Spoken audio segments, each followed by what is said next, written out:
Კატიული ჩართულობის ცენტრში ბათუმის საავტორო ფილმების მეცხრე საერთაშორისო კინოფესტივალის სიახლეების პრეზენტაცია გაიმართა. პრეზენტაციაზე ბიაფის მენეჯერმა ზვიად ელიზიანმა და კინოფესტივალის დირექტორმა გიორგი გოგიბერიძემ ისაუბრეს 2014 წლის ჟიურის შემადგენლობაზე, საკონკურსო სექციის ფილმების პროგრამის შესახებ და ფესტივალის კინოსკოლაზე, რომელიც გულისხმობს სტუდენტებისათვის დაგეგმილ ერთკვირიან ტრეინინგ სერიას. პროგრამის საკონკურსო სექციისათვის მიღებულია ფილმები 50 ქვეყნიდან, სადაც 140 მხატვრული ფილმიდან შეირჩევა 10, 165 დოკუმენტური ფილმიდან 9, ხოლო 1555 მეტრაჟიანი ფილმიდან მხოლოდ 25. ასევე ერთ-ერთ მნიშვნელოვან ფაქტს წარმოადგენს ის, რომ 2014 წელი არის სერგო ფანაჯანოვის 90 წლისთავი.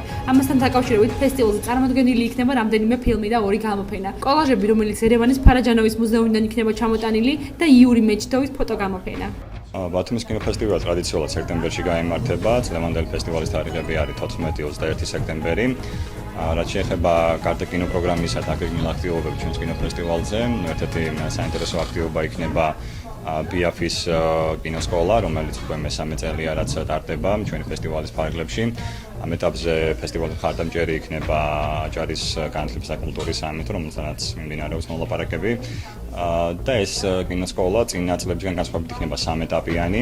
ანუ პირველი ეტაპი იქნება უშუალოდ კინოფესტივალის ფარგლებში, დაახლოებით 6 დღე და ჩაატარებს ტრენინგებს დრამატურგიაში და სცენარის განვითარებაში ცნობილი აზერბაიჯანელი რეჟისორი რუსტამ იბრაგიმბეკოვი. შემდეგი ეტაპი არის უკვე ოქტომბერში დაგეგმილი მოკლემეტრაჟიანი ფილმების უშუალო რეჟისურაში, რომელსაც მიხეილ კოპახიძე გაუძღვება და მესამე ბოლო ეტაპია პროდიუსინგში. ანუ ამ 3 ეტაპიანი ტრენინგის მიზანია შერჩეული ფაკულტეტის სტუდენტებისთვის და არა მარტო სტუდენტებისათვის, რომელთაც გააჩნიათ უკვე მოკლემეტრაჟიანი ფილმების სცენარი და ანუ იდეის მონახაზი, რომ მოხდეს სრული პაკეტის განვითარება, ანუ სცენარი, რეჟისორული ნაწილი, ხედვა და პროდიუსერული ნაწილი.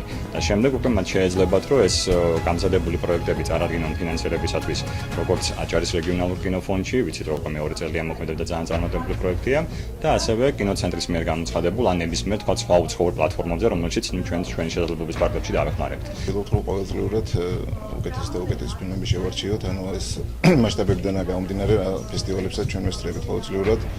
წელს რა თქმა უნდა ყველაზე მნიშვნელოვანი თარიღი სახანას გაიჟღერა ეს არის ფანაჯანოვის 90 წლისთავი, რომელსაც 2 გამოფენით შევხვდებით. ერთი იქნება ისი კოლაჟების გამოფენა, რომელსაც თვითონ ფანაჯანოვის მუზეუმი უზრუნველყოფს ერევანიდან და რა თქმა უნდა ჩვენი ესეთ სერიოზული ფოტოგრაფის მეჩიტოვის ფოტოგამოფენა, რომელიც უშუალოდ მისი მეგობარი იყო და ეს არის ესეთი ნამუშევრები, რომლებიც ბევრი ნამუშევარი კატალოგშიც არ არის შესული.